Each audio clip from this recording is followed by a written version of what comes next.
Imagine só, uma simples fortaleza às margens do Danúbio se transforma no coração pulsante de um continente.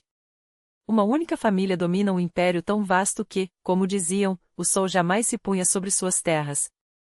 Como uma dinastia conseguiu prosperar por mais de 6 séculos, enquanto outras desabavam em poucas gerações?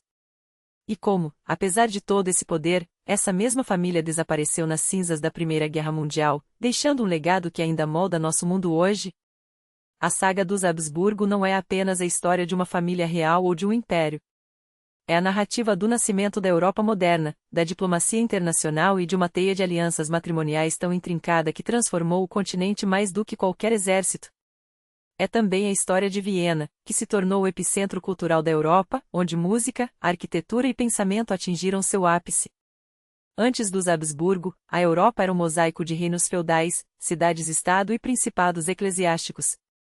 O Sacro Império Romano-Germânico, fundado por Carlos Magno em 800, era uma estrutura frágil e descentralizada. Reis da França, Inglaterra e Espanha disputavam supremacia, enquanto repúblicas italianas como Veneza e Florença enriqueciam com o comércio mediterrâneo. Ao leste, o Reino da Hungria servia como barreira contra invasões, e os povos eslavos e balcânicos enfrentavam a crescente ameaça otomana. Nesse cenário, o Ducado da Áustria era apenas mais um território periférico, uma marca oriental do Império, criada para defender suas fronteiras.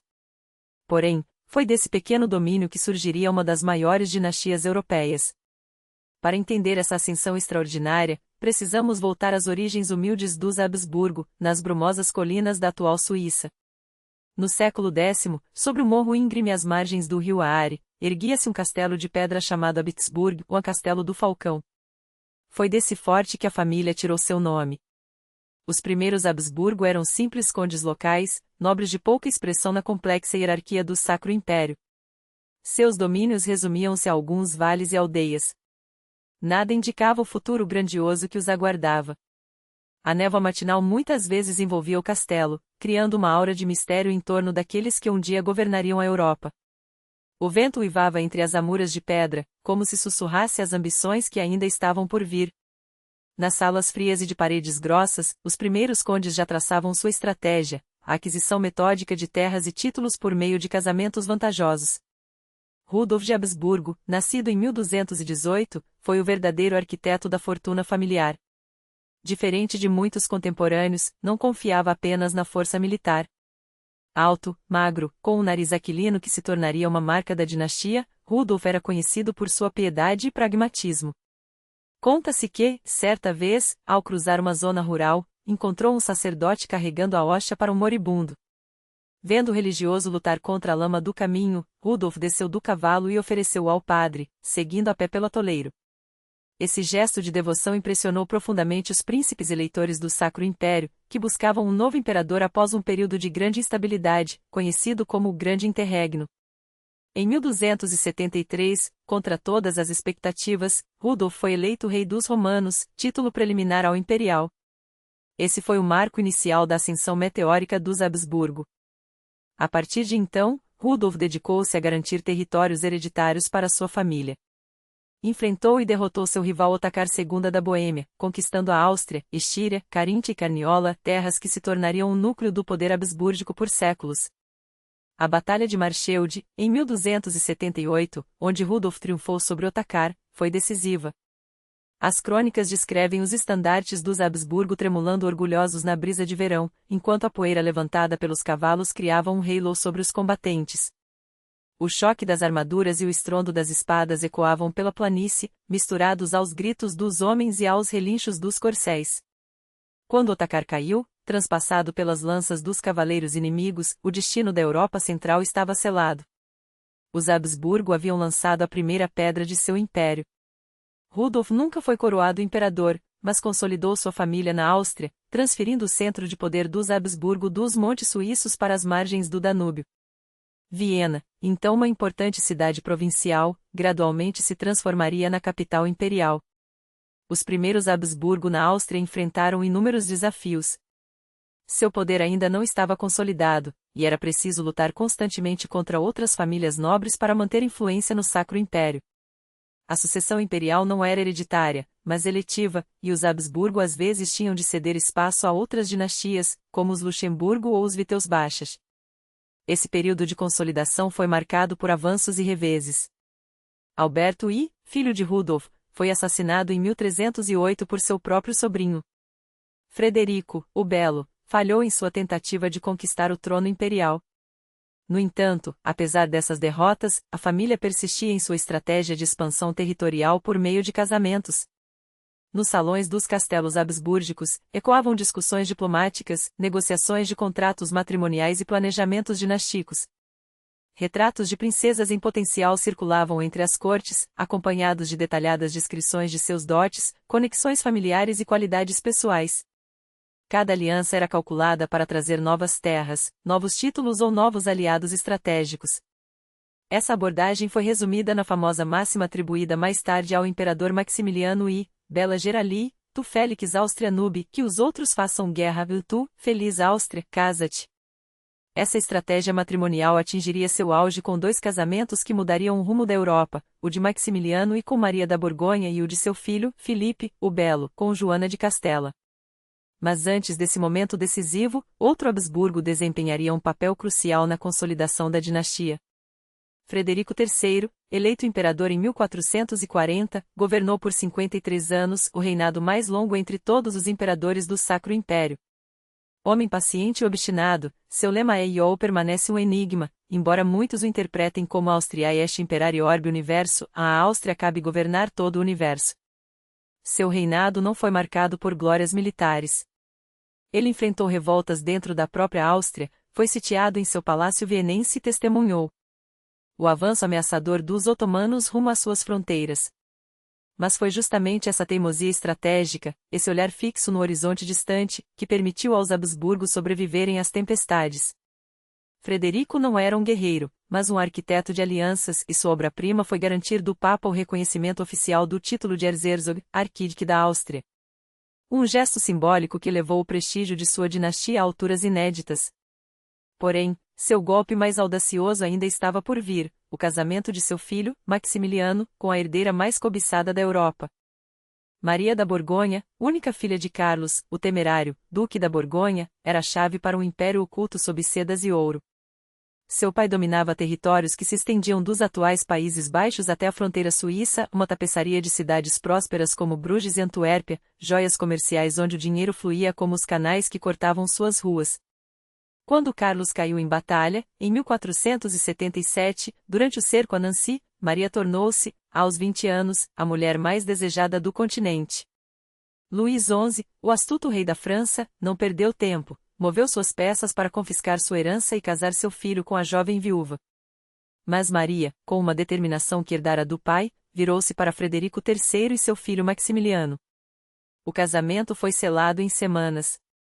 A cerimônia, realizada na Catedral de São Bavão, em Gante, foi um espetáculo digno de contos medievais. Os vitrais coloridos filtravam a luz sobre Maria, vestida em brocado dourado incrustado de pérolas e rubis, enquanto Maximiliano, um jovem de 18 anos de beleza aristocrática, exibia as cores dos Habsburgo. As trombetas ecoavam sob as abóbadas góticas, e a nobreza borgonhesa e austríaca misturava-se nos bancos, testemunhas de uma união que não era apenas entre dois seres, mas entre dois universos, a disciplina germânica dos Habsburgo e a sofisticação cortesã da Borgonha, herdeira da cultura francesa. Era o encontro entre a espada e a rosa. Tragicamente, esse casamento durou apenas 5 anos. Maria morreu em 1482, após uma queda de cavalo, deixando Maximiliano viúvo com 2 filhos pequenos, Filipe, o Belo, e Margarida da Áustria. Mas o legado borgonhês permaneceu nas mãos dos Habsburgo, dobrando seus domínios e abrindo-lhes as portas do Mar do Norte e dos centros financeiros que movimentavam a Europa. Maximiliano, que herdaria o título imperial em 1493, não se deixou abater pela perda. Pelo contrário, transformou o luto em estratégia. Com uma obstinação que só os grandes estadistas possuem, ele orquestrou uma nova rodada de alianças matrimoniais. Seu filho Filipe casou-se com Joana, a Louca, filha dos reis católicos de Espanha, Fernando de Aragão e Isabel de Castela. Paralelamente, sua filha Margarida foi prometida ao príncipe João, herdeiro dos tronos ibéricos. Os casamentos, celebrados em 1496 e 1497, pareciam, à primeira vista, apostas arriscadas, afinal, Joana tinha irmãos mais velhos na linha sucessória. Mas a morte, essa aliada imprevisível dos Habsburgo, interveio. O príncipe João faleceu jovem, seguido por sua irmã Isabel e seu filho, deixando Joana como herdeira inesperada de um império onde o sol jamais se punha. Filipe e Joana desembarcaram na Espanha em 1506 para reclamar sua herança. Mas o destino, cruel em sua ironia, tiraria Filipe da equação tão cedo quanto dera a Joana um reino. Ele morreu subitamente, provavelmente de pneumonia, aos 28 anos. Joana, que o amara com uma paixão doentia apesar de suas infidelidades notórias, mergulhou em uma loucura que se tornaria lenda. Diziam que vagava pela Espanha com o caixão do marido, recusando-se a enterrá-lo, imagem que seus inimigos políticos amplificaram para descreditar sua autoridade. Seu filho, Carlos, tinha apenas 6 anos quando perdeu o pai. Criado nos Países Baixos sob a tutela da tia Margarida, ele herdaria um legado que nem mesmo os sonhos mais ambiciosos de seus antepassados poderiam prever. Em 1516, com a morte de Fernando de Aragão, Carlos tornou-se rei da Espanha. 3 anos depois, após a morte de Maximiliano, foi eleito imperador do Sacro Império Romano Germânico, aos 19 anos, sob o nome de Carlos V. Seu império estendia-se da Áustria às colônias americanas, das planícies flamengas aos reinos italianos, um domínio mais vasto que o de Carlos Magno. Mas a coroa imperial não lhe foi entregue de bandeja. Francisco I, rei da França, também a cobiçava, transformando a eleição em uma guerra de lances onde o ouro falava mais alto que as palavras. Os banqueiros Fugger, de Augsburgo, financiaram a vitória de Carlos com empréstimos que fariam tremer até os cofres mais abastados. No dia da votação em Frankfurt, o ar estava carregado de tensão. Delegações francesas e habsbúrgicas aguardavam, nervosas, enquanto os 7 príncipes eleitores pesavam suas consciências e suas bolsas. Quando o resultado foi anunciado, um rugido de aplausos abalou o salão. Sinos repicaram, canhões dispararam salvas, e as ruas se encheram de uma multidão eufórica. A águia bicéfala dos Habsburgo agora sobrevoava a Europa, do Mar do Norte ao Mediterrâneo, e além, nas terras recém-descobertas do Novo Mundo. O reinado de Carlos V marcou o zênite do poder habsbúrgico. Seu império era tão vasto que desafiava a própria noção de governo centralizado. Ele passava a vida em viagem, de uma crise a outra, falando francês com os flamengos, espanhol com os castelhanos, italiano com os milaneses e um alemão hesitante com seus súditos germânicos, um poliglota por necessidade, não por escolha. Mas essa colossal máquina de poder enfrentava ameaças em todas as frentes. A leste, Solimão, o Magnífico, cercava Viena em 1529, enquanto a oeste, Francisco I tecia uma teia de alianças para sufocar os Habsburgo. E no coração do império, uma fratura ainda mais perigosa se abria, a Reforma Protestante. Tudo começou em 1517, quando um monge agostiniano chamado Martinho Lutero pregou suas 95 teses na porta da igreja de Wittenberg. O que deveria ser um debate teológico inflamou-se em um incêndio que consumiria a unidade da cristandade. Para Carlos, católico fervoroso, a reforma não era apenas uma heresia, era uma rebelião política que ameaçava desmembrar seu império. O confronto direto veio em 1521, na Dieta de Worms. Num salão lotado de príncipes e prelados, Lutero, sozinho diante do imperador, recusou-se a retratar-se. Não posso nem quero me retratar, pois agir contra a consciência não é seguro nem justo. Eis onde estou, não posso fazer outra coisa. Que Deus me ajude. Amém. Carlos declarou fora da lei, mas os príncipes alemães, simpáticos à causa reformista, protegeram-no. A reforma espalhou-se como um vírus, dividindo o Sacro Império em territórios católicos e protestantes, uma cisão que perseguiria os Habsburgo por séculos. Exausto por décadas de guerras, intrigas e um império que parecia maior do que sua própria capacidade de governá-lo, Carlos V tomou uma decisão sem precedentes. Em 1556, numa cerimônia carregada de simbolismo em Bruxelas, ele abdicou. Dividiu seu vasto domínio. Seu irmão Fernando recebeu as terras austríacas e a coroa imperial, enquanto seu filho Filipe herdou a Espanha, os Países Baixos, a Itália e as colônias americanas. Assim nasceram as 2 linhas dos Habsburgo, a espanhola e a austríaca. Carlos retirou-se para o mosteiro em Yuste, onde passaria seus últimos dias entre orações e o eco de um império que já não era seu. Mas seu legado estava apenas começando. A águia de duas cabeças continuaria a voar, mais alta e mais longe do que qualquer um poderia imaginar.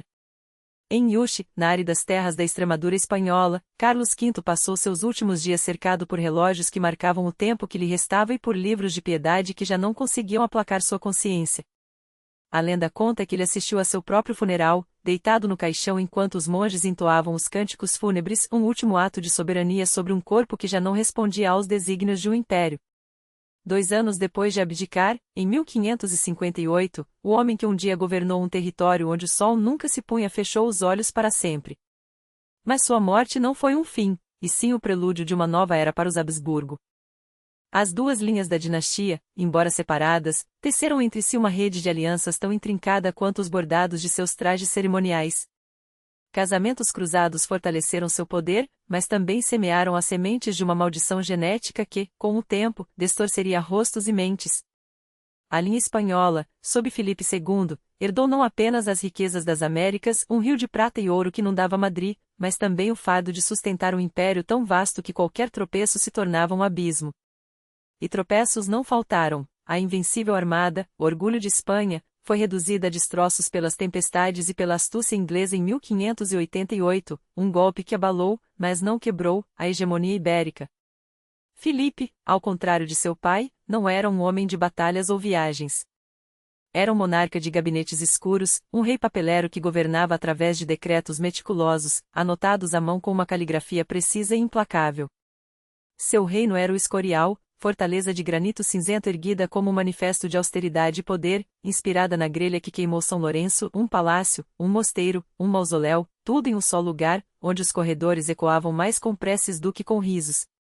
Enquanto Filipe afundava na papelada de um império que nunca dormia, a linha austríaca dos Habsburgo, liderada por Fernando I e seus sucessores, enfrentava seus próprios demônios. Ao leste, os otomanos pressionavam como uma maré implacável. Sulaiman, o Magnífico, falhara em tomar Viena em 1529, mas a Hungria havia se tornado um tabuleiro de guerra, dividida em três, uma parte sob o jugo turco, outra sob o domínio de príncipes vassalos de Istambul, e uma terceira, frágil e disputada, nas mãos de Fernando. Casado com Ana Jagellonica, irmã do último rei húngaro morto em Morrax, Fernando reclamava para si a coroa de São Estevão, mas seu controle era mais nominal do que real.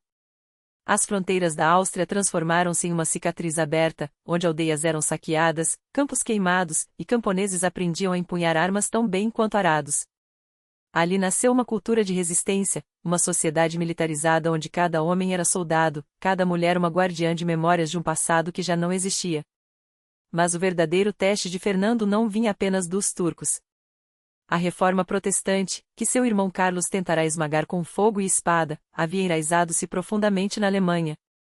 Diante da impossibilidade de erradicá-la, Fernando adotou um pragmatismo que chocaria os puristas. Em 1555, a paz de Augsburgo consagrou o princípio cuius regio, eius religio, a religião do príncipe determinaria a fé de seus súditos. Era uma trégua, não uma paz. A Alemanha ficou fragmentada em centenas de territórios, cada um com sua própria verdade divina, uma colcha de retalhos onde católicos e luteranos se encaravam com desconfiança. Seu filho, Maximiliano II, levaria essa tolerância ainda mais longe, a ponto de ser acusado de simpatias protestantes. Sob seu reinado, Viena floresceu como um farol do Renascimento tardio, atraindo pintores, astrônomos e filósofos de toda a Europa. A cidade, outrora uma fortaleza medieval, começou a vestir-se de mármore e ideias, preparando-se para tornar-se a capital de um império que ainda não sabia que existiria. Mas a maré viraria com Rodolfo II. Educado na rígida corte espanhola, ele trouxe consigo o zelo católico de Madrid e o gosto pelos rituais sufocantes dos Habsburgo ibéricos. No entanto, por trás dessa fachada de piedade intransigente, escondeva-se uma mente excêntrica, obcecada pelo oculto e pelo extraordinário. Abandonando Viena, Rodolfo mudou sua corte para Praga, transformando o castelo de Radan em um laboratório de maravilhas. Ali, entre salas repletas de relógios mecânicos que marcavam o tempo dos astros, quadros de Bruegel e Dürer, e gabinetes de curiosidades onde ossos de dragões, ou assim se acreditava, dividiam espaço com pedras preciosas e instrumentos alquímicos, o imperador reuniu uma corte de gênios e charlatães. Tycho Brahe mapeava os céus enquanto Kepler decifrava as leis que regiam os planetas, Arcimboldo compunha retratos com frutas e legumes, como se a própria natureza conspirasse para criar arte. Era um mundo onde a ciência e a magia dançavam juntas, e onde as sombras dos corredores sussurravam segredos que nem mesmo Rodolfo ousava decifrar. Mas enquanto o imperador se perdia em seus delírios herméticos, a Europa ardia. Na Boêmia, o protestantismo ganhava força entre a nobreza, que via com desconfiança a chegada de Fernando da Estíria, primo de Rodolfo e herdeiro designado, um homem criado pelos jesuítas, para quem a heresia era uma praga a ser extirpada sem piedade. Rodolfo, cada vez mais instável, alternava entre crises de melancolia profunda e acessos de paranoia. Passava semanas trancado em seus aposentos, ignorando os despachos que se acumulavam, enquanto seu irmão Matias, impaciente, assumia o controle do que restava do império. Um a um, os territórios escapavam das mãos do imperador alquimista, a Hungria, a Áustria, a Morávia, até que, em 1612, Rodolfo morreu sozinho em Praga, um homem que governara um mundo de sonhos enquanto o seu desabava. Matias herdou um barril de pólvora. Sem herdeiros, nomeou seu primo Fernando da Estíria como sucessor, um erro fatal. Quando, em 1618, nobres protestantes boêmios atiraram 2 representantes imperiais pela janela do castelo de Praga, e estes, milagrosamente, caíram sobre um monte de esterco, sobrevivendo para contar a história, não foi apenas um ato de rebeldia. Foi o estopim. Os católicos viram nisso a mão de Deus, os protestantes, um golpe de sorte. Mas para a Europa, foi o início do fim. A Guerra dos 30 Anos estava prestes a engolir o continente em chamas. E os Habsburgo, que por tanto tempo haviam dançado no fio da navalha entre o poder e a loucura, estavam prestes a descobrir que nem mesmo seu nome poderia salvá-los da tempestade que se avizinhava. E a Europa inteira respirou aliviada. Não foi apenas uma vitória militar, foi um golpe simbólico que ecoou por séculos.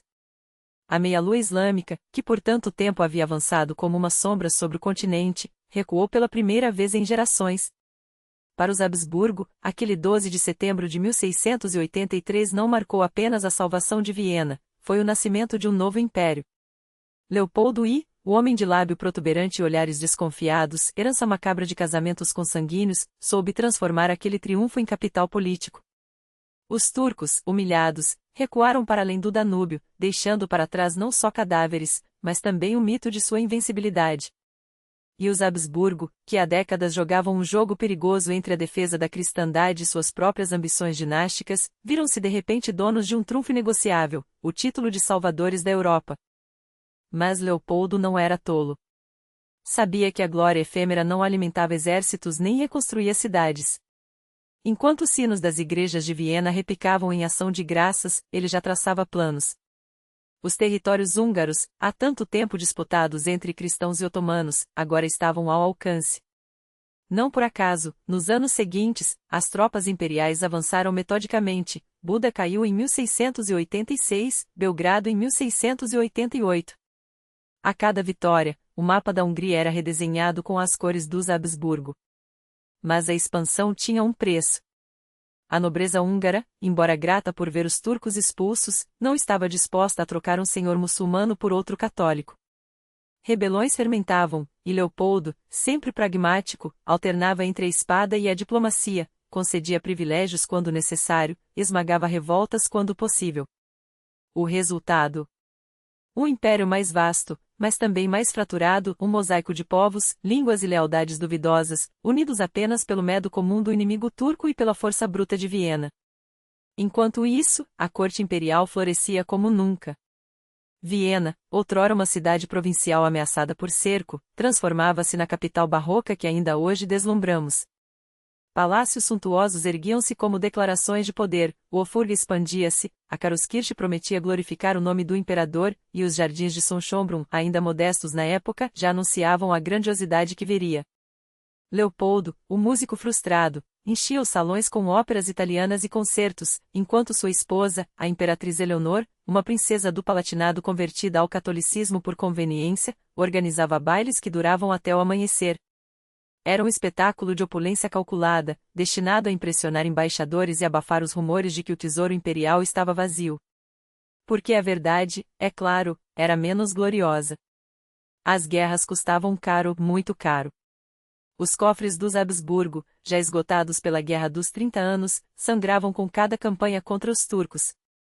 Impostos subiam, moedas eram desvalorizadas, e o povo, espremido entre a nobreza ávida e um Estado voraz, começava a murmurar. Leopoldo, no entanto, tinha um plano B: casamentos. A diplomacia matrimonial sempre fora arma secreta dos Habsburgo, e ele a brandia com maestria. Suas filhas foram enviadas como noivas para cortes estrangeiras, uma para Portugal, outra para Baviera, enquanto seus filhos eram prometidos a herdeiras de territórios estratégicos. O mais ambicioso de todos esses arranjos? O casamento de seu herdeiro, José, com Wilhelmina Amalie de Brunswick-Lüneburg, uma aliança que fortalecia os laços com os protestantes alemães. Sim, os mesmos protestantes que seus ancestrais haviam perseguido um século antes. A Realpolitik não tem memória. Mas nem mesmo os casamentos podiam resolver todos os problemas. No leste, os turcos, embora enfraquecidos, ainda eram uma ameaça. No oeste, a França de Luís XIV, o Rei Sol, observava com inveja o crescimento dos Habsburgo. E dentro das próprias fronteiras imperiais, a Hungria fermentava. Em 1703, uma rebelião liderada por Ferenc Rakocs explodiu em plena Transilvânia, forçando Viena a desviar tropas e recursos justamente quando mais precisava deles. Leopoldo, já idoso e doente, viu seu reinado, que deveria ter sido da redenção, terminar em meio a novas guerras e dívidas. Quando morreu em 1705, deixou para trás um império maior, mas também mais instável, uma colcha de retalhos costurada à pressa, onde cada ponto ameaçava se desmanchar. E no entanto, algo havia mudado. Os Habsburgo já não eram os senhores feudais de um passado glorioso, mas os arquitetos de um futuro imperial. A meia-lua turca estava em retirada. A França, por mais poderosa que fosse, ainda não havia quebrado o pescoço da águia de duas cabeças. E Viena, com suas cúpulas douradas e seus salões repletos de intrigas, tornará-se o centro de um mundo que ainda acreditava, ou fingia acreditar, que Deus estava do lado dos imperadores. O século XVIII aguardava, e com ele, novas batalhas, novos casamentos, novas traições. Porque os Habsburgo, afinal, nunca desistiam. Eles apenas mudavam de tática. O campo otomano, abandonando suas riquezas como um tesouro deixado ao acaso, tornou-se o símbolo de uma derrota que ecoaria pelos séculos. Sobieski, o rei polonês, enviou ao Papa o estandarte verde do profeta, capturado na tenda do Grão-Vizir, acompanhado por uma mensagem que reescrevia a história com ironia imperial: Veni, vidi, Deus vicit. Vim, vi, Deus venceu. Não era mais a arrogância de um César, mas a certeza de um destino que, pela primeira vez em séculos, sorria para a cristandade. Cara Mustafa, o homem que sonhara ser o conquistador de Viena, pagou com a vida pelo fracasso. Um cordão de seda, o privilégio dos grandes do Império Otomano, apertou sua garganta por ordem do sultão. Sua morte não foi apenas um ajuste de contas, mas um sinal: os ventos da história haviam mudado. Pela primeira vez desde que Constantinopla caíra, as potências cristãs passavam à ofensiva. A Santa Liga nasceu dessa vitória, uma aliança sagrada entre Áustria, Polônia, Veneza e, mais tarde, a Rússia emergente. Sob o comando de generais como Carlos de Lorena e, acima de tudo, o príncipe Eugênio de Saboia, os exércitos imperiais transformaram recuos em avanços, derrotas em triunfos. Eugênio merece um lugar à parte na saga dos Habsburgo. Um homem pequeno, frágil, nascido em Paris, rejeitado por Luís XIV quando pediu uma comissão no exército francês. Não há lugar para anões em minhas fileiras, teriam-lhe dito. Mas os Habsburgo, sempre ávidos por talento, abriram-lhe as portas. Leopoldo I, com seu faro para a genialidade militar, viu nele o que a França ignorara. E Eugênio tornou-se o maior estrategista de sua era. Na Batalha de Zenta, em 1697, ele não apenas derrotou os otomanos, ele os aniquilou. 30.000 turcos caíram em um único dia, suas tropas perderam apenas 300 homens. Era a arte da guerra levada à perfeição, precisão, audácia e um desdém calculado pela morte. O Tratado de Karlowitz, 1699, selou o momento. A Hungria, exceto o Banato de Temesvar, a Transilvânia, grande parte da Croácia e da Eslovênia, todas caíram sob o cetro dos Habsburgo. Pela primeira vez em séculos, a fronteira com o Império Otomano recuava para além do Danúbio. Não era apenas uma vitória territorial, era uma revolução geopolítica. Até então, a monarquia Habsburgo era, acima de tudo, germânica e ocidental em sua essência. Agora, ela se tornava uma potência danubiana, multiétnica, um mosaico de povos e fé, alemães, sérvios, croatas, valacos, eslovacos, cada um com suas línguas, suas leis, seus deuses. Governar esse império de diversidades exigiria mais do que espadas, exigiria uma máquina administrativa capaz de equilibrar unidade e autonomia, centralização e liberdade.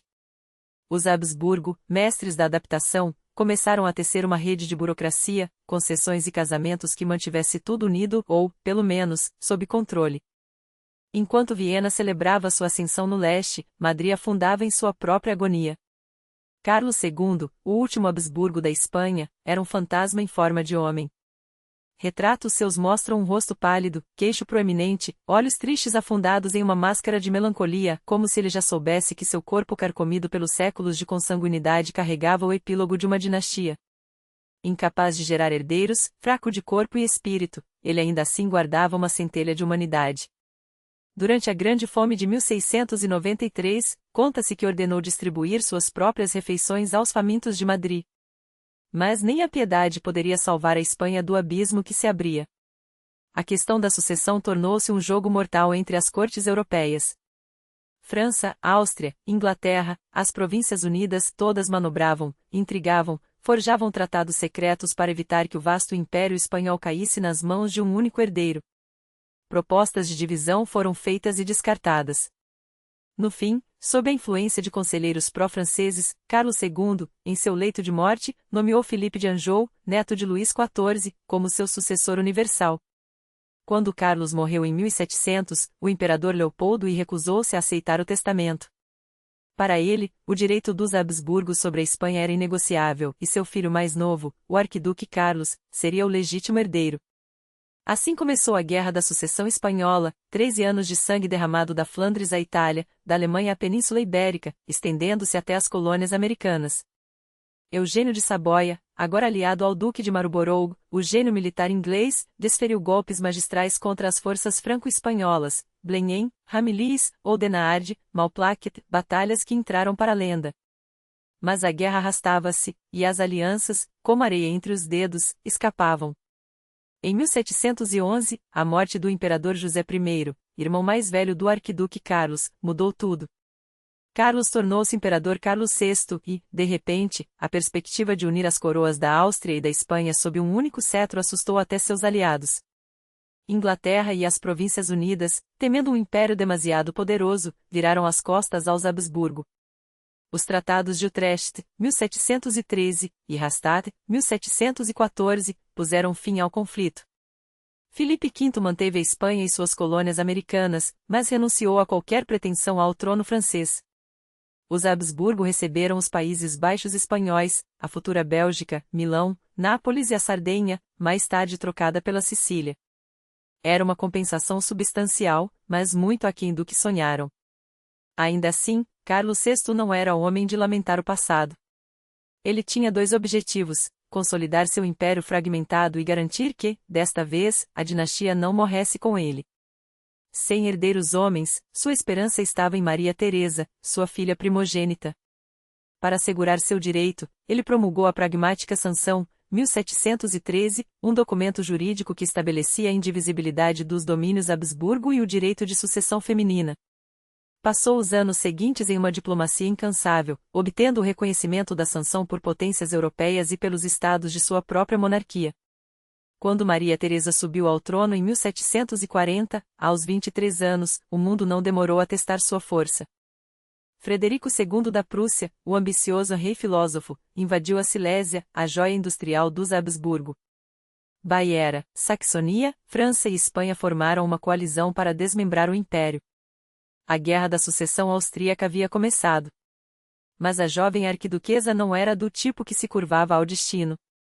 Em um gesto que entraria para a história, ela apareceu perante a Dieta da Hungria em Possone, atual Bratislava, com seu recém-nascido nos braços. Falando em latim aos magnatas húngaros, implorou sua lealdade não como uma rainha, mas como uma guerreira desesperada.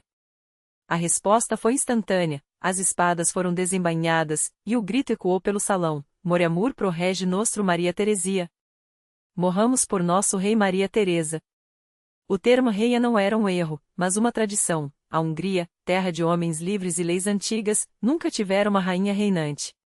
Mas naquele momento, os magiares, ferozmente apegados a seus privilégios, mas igualmente leais quando respeitados, reconheceram que seu futuro estava atado ao de Maria Teresa. A cena, talvez embelezada pela lenda, captura a essência do pacto entre os Habsburgo e a Hungria, um casamento de conveniência, mas também de necessidade mútua. Os húngaros davam sua espada, os Habsburgo, em troca, prometiam preservar suas liberdades. A guerra terminou em 1748, com o Tratado de Aix-la-Chapelle. Maria Teresa manteve a maior parte de seu patrimônio, mas a perda da Silésia, rica, estratégica, o coração industrial de seus domínios, doeu como uma ferida aberta. A traição de Frederico II plantou uma inimizade mortal entre Habsburgo e Hohenzollern, uma rivalidade que moldaria a Europa pelos próximos séculos. Mas Maria Teresa não era do tipo que se entregava ao ódio. Ela transformou a dor em ação. Se a Silésia se fora, a Áustria renasceria. Reformas administrativas para centralizar o poder. Reformas educacionais para criar uma burocracia eficiente. Reformas militares para forjar um exército à altura da Prússia. Reformas econômicas para reduzir a dependência das terras perdidas. O império que herdara, fragmentado e arcaico, sairia de suas mãos moderno, coeso e pronto para a batalha. Porque Maria Teresa, como todos os grandes Habsburgo, entendia uma verdade simples: o poder não se herda, se conquista. E ela estava apenas começando. Mas Maria Teresa não agia sozinha. Ao seu lado, conselheiros brilhantes como o príncipe Kaunitz arquitetaram manobras diplomáticas ousadas, culminando na Revolução Diplomática, um giro radical que reescreveu o mapa de alianças europeias. A Áustria, secular inimiga da França, uniu-se a ela contra a Prússia e a Inglaterra, tecendo uma teia de interesses que deflagraria a Guerra dos 7 Anos, de 1756 a 1763, um conflito global que incendiou 3 continentes, da Europa às florestas da América do Norte, dos campos de batalha da Índia aos salões de Versalhes. Mesmo com o apoio francês, porém, a Silésia permaneceu fora de seu alcance. O Tratado de Überburg, 1763, selou a derrota, a Prússia consolidava-se como potência, e Maria Teresa aprendeu uma lição amarga: a diplomacia, sozinha, não reconquista impérios. Mas se a guerra lhe negou territórios, as reformas lhe garantiriam um legado muito mais duradouro. Sob seu cetro, a monarquia Habsburgo passou por uma metamorfose radical. A administração foi centralizada, esmagando a autonomia dos estados provinciais onde a nobreza reinava como senhores feudais. Pela primeira vez, as terras aristocráticas foram submetidas a impostos, um golpe cerceador contra privilégios seculares. A educação, até então monopólio da Igreja, especialmente dos jesuítas, foi arrebatada pelo Estado após a dissolução da Ordem em 1773, um ato que ecoava as ideias do Iluminismo, embora a imperatriz, profundamente católica, desconfiasse dos excessos da razão laica. Seu filho e corregente desde 1765, o futuro José II, era o oposto, um devoto das luzes, ávido por transformar os princípios de Voltaire e Rousseau em decretos imperiais. A corte vienense sob Maria Teresa era um espetáculo de contrastes, a pompa barroca dos Habsburgo misturava-se a ventos modernos. O rígido cerimonial espanhol dos antepassados cedia espaço a redoites e bailes mascarados, onde a burguesia ascendente podia, pela primeira vez, respirar o mesmo ar que a nobreza. A música, já alma de Viena, atingiu alturas inéditas com Gluck e o prodígio Mozart, que, aos 6 anos, encantou a família imperial com seu talento precoce. Solschonbrunn, o palácio de verão inspirado em Versalhes mas adaptado ao gosto austríaco, tornará-se refúgio da imperatriz, onde ela, entre 16 gravidezes e uma silhueta que o tempo e a maternidade haviam alargado, preferia a intimidade dos aposentos privados aos salões de gala. Ali, entre filhos e netos, Maria Teresa tecia não só laços familiares, mas uma teia dinástica que dominaria a Europa. Seus descendentes seriam peças-chave no tabuleiro continental. José II, seu sucessor, levaria as reformas ao extremo. Leopoldo, grão-duque da Toscana, subiria ao trono imperial com pragmatismo, e entre as filhas, Maria Antonieta casar-se-ia com o futuro Luís XVI da França, um enlace que terminaria em sangue na Revolução, enquanto Maria Carolina reinaria em Nápoles e Maria Amália na Parma. Esses casamentos, fiéis à tradição habsbúrgica, não ampliavam mais territórios, amarravam influências, tecendo uma rede que, mesmo sem conquistas militares, mantinha os Habsburgo no centro do poder. Quando Maria Teresa morreu em 1780, após 40 anos de reinado, deixou um império transformado. Mas seu filho, José II, não tinha paciência para meias medidas.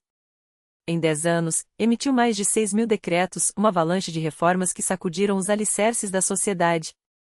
O Edito de Tolerância concedeu liberdade religiosa a protestantes e judeus, a servidão foi abolida, o Código Penal eliminou torturas e restringiu a pena de morte, centenas de mosteiros foram dissolvidos por improdutivos, a educação primária tornou-se obrigatória, a burocracia, simplificada.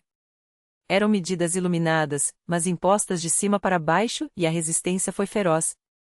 A nobreza viu suas prerrogativas ameaçadas, a Igreja Católica condenou a ingerência estatal em assuntos sagrados, camponeses, apegados a tradições, desconfiavam das mudanças abruptas. Na Hungria e nos Países Baixos austríacos, a oposição explodiu em revoltas abertas. O despotismo esclarecido de José II revelava seu paradoxo: como conciliar poder absoluto com ideais liberais? Ele acreditava piamente estar agindo pelo bem do povo, mas sua certeza de que o Estado sabia melhor o que era bom para os súditos o tornava surdo às queixas e cego às particularidades locais. No leito de morte, foi obrigado a revogar quase todas as reformas, exceto o Edito de Tolerância e a abolição da servidão. Seu irmão, Leopoldo II, que o sucedeu, brevemente, de 1790 a 1792, era mais pragmático. Tendo experimentado na Toscana os limites do reformismo autoritário, adotou uma linha conciliadora, restaurou privilégios provinciais sem abandonar as conquistas essenciais de Maria Teresa e José. Assim, conseguiu acalmar os ânimos internos justamente quando a Revolução Francesa começava a sacudir os tronos da Europa. Mas o verdadeiro teste viria com Francisco II, que, em 1804, tornaria-se Francisco I da Áustria. Seu reinado coincidiu com o caos napoleônico, guerras revolucionárias, derrocadas imperiais, e o humilhante fim do Sacro Império Romano-Germânico em 1806, após quase 1000 anos de existência.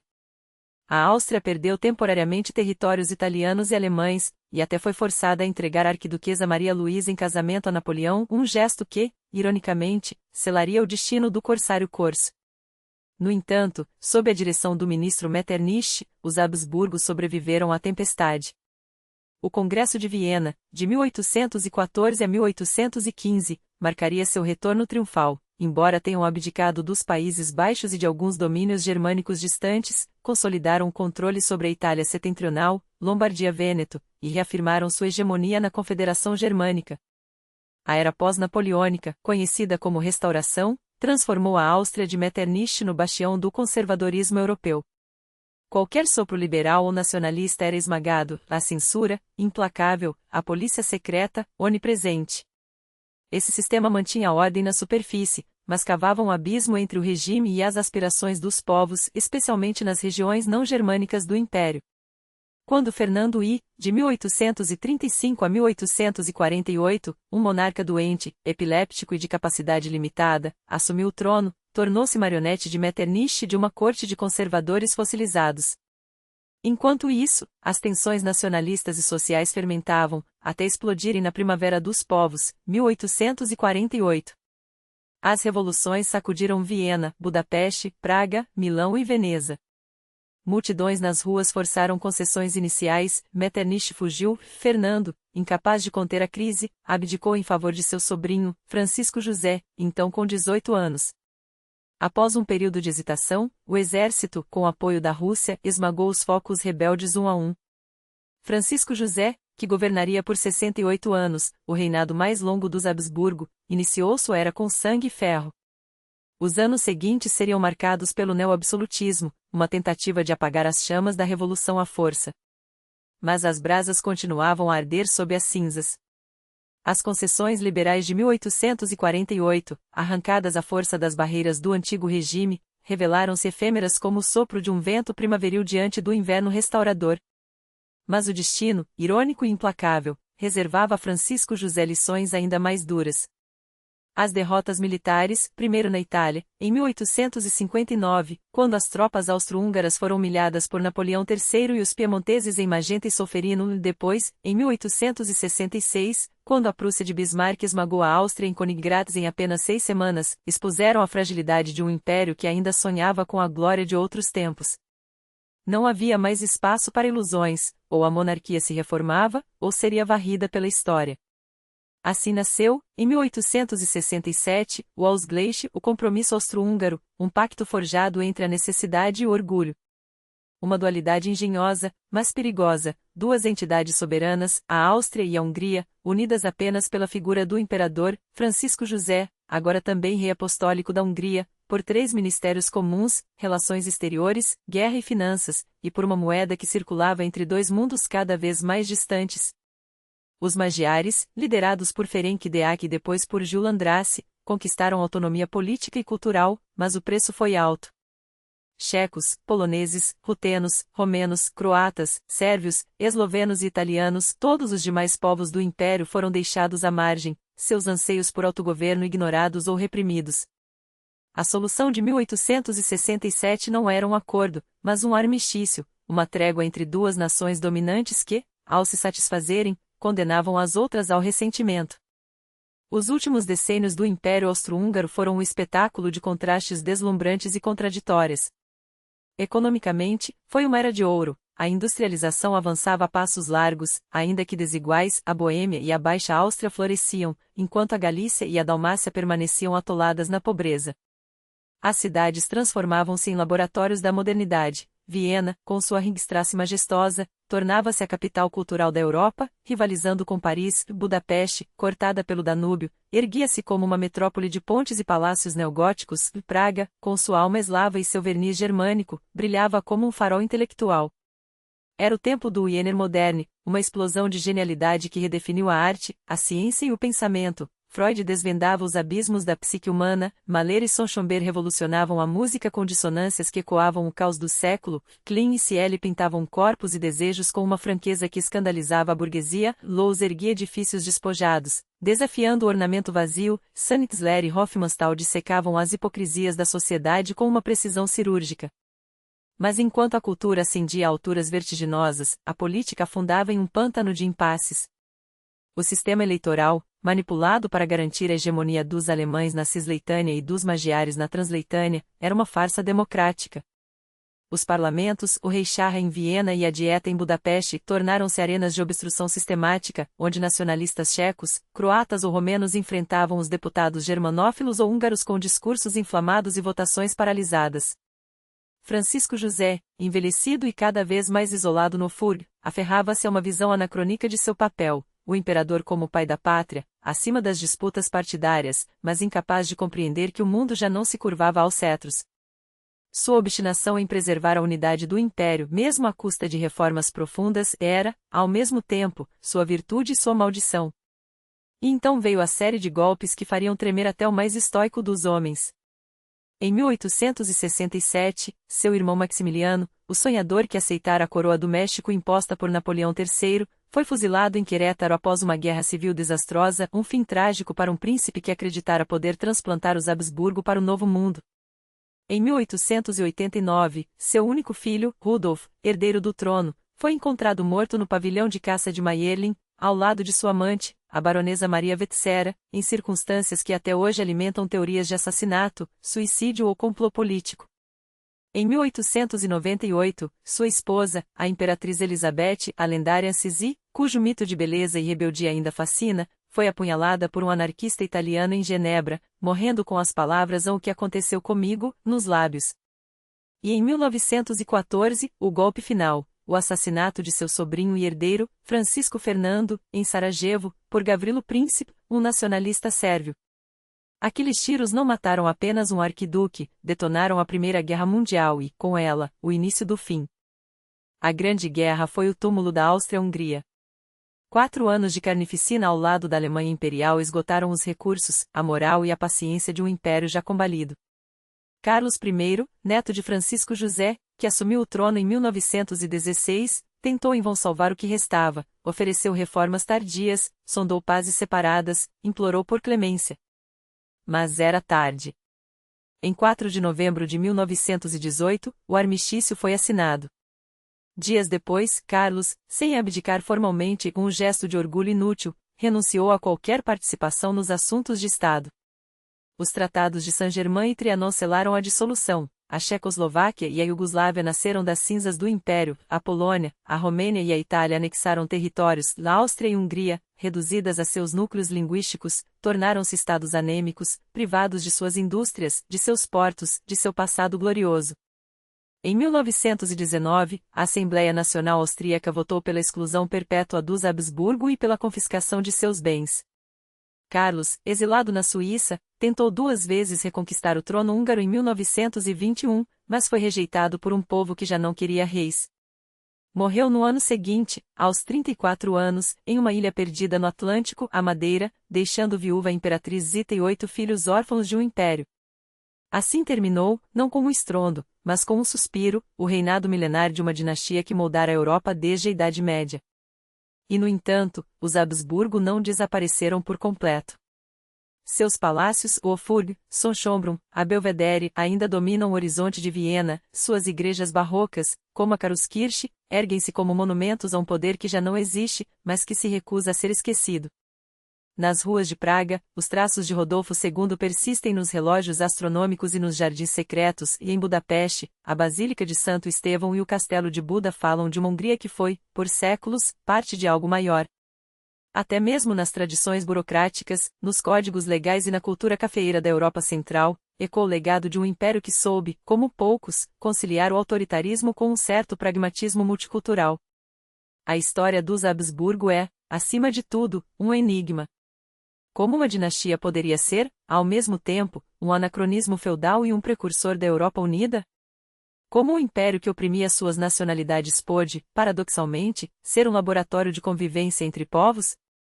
Seus sucessos e fracassos nos obrigam a refletir sobre questões eternas: como equilibrar unidade e diversidade?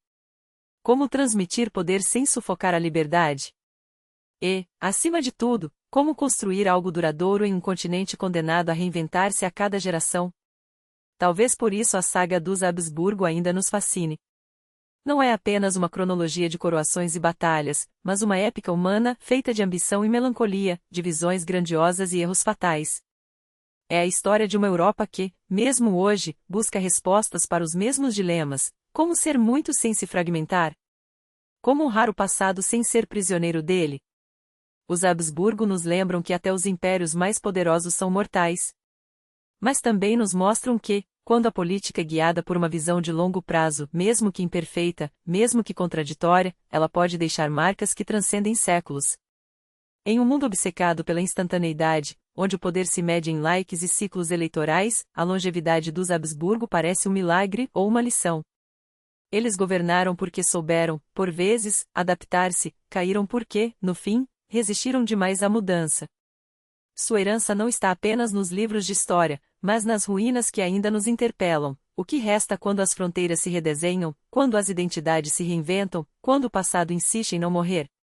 Talvez a resposta esteja não em repetir seus erros, mas em compreender sua essência, o desafio eterno de construir algo maior que a soma de suas partes.